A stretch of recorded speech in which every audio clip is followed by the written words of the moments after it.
老叔，哎，啥情况？起鱼啊？起啥鱼呀？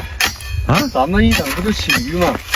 咱们给它速冻了，冻完之后，今天老头想给它做一个临时的小储物箱、储物柜、储物柜冰柜。冰箱啊？哎，咱不算做冰箱，冰箱那得正开门的，咱们是在像小冰窖一样。啊！明白了。省着风干保鲜。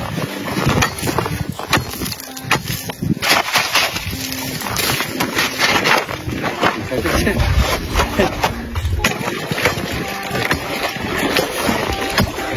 老叔，这玩意儿非得晚上做吗？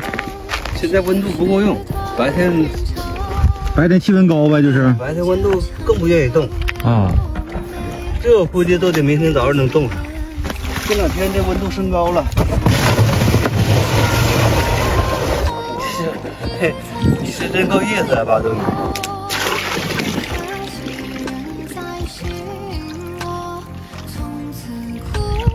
老叔，这盆干啥的呀？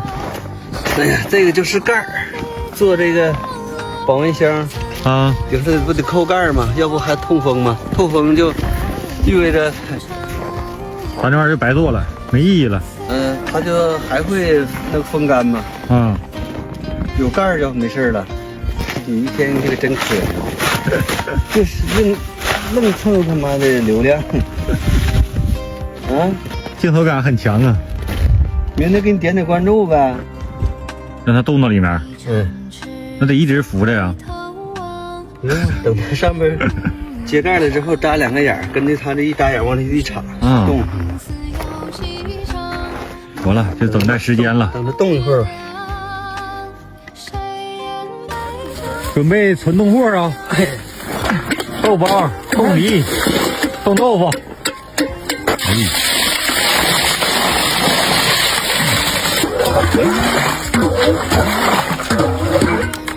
先浇凉水，浇凉水，要不浇热水浇急了，哗嚓就全炸。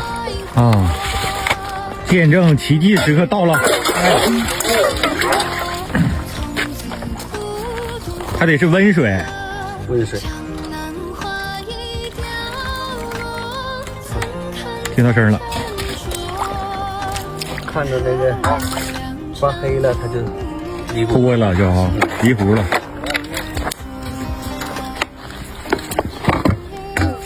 OK 了，好像下来了。慢慢的啊。哟，慢慢的，别蹲着，别蹲着。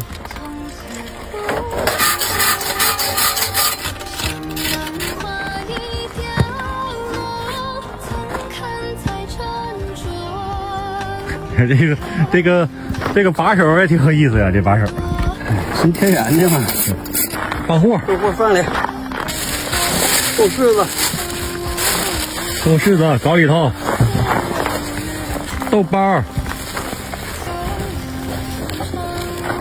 冻子梨，冻梨。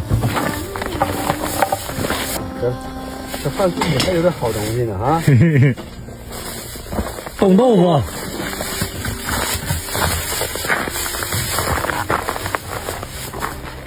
哎呀，糖葫芦。葫芦。老叔，你知道我想表演个什么绝活吗？什么砸缸啊？对，司马光砸缸。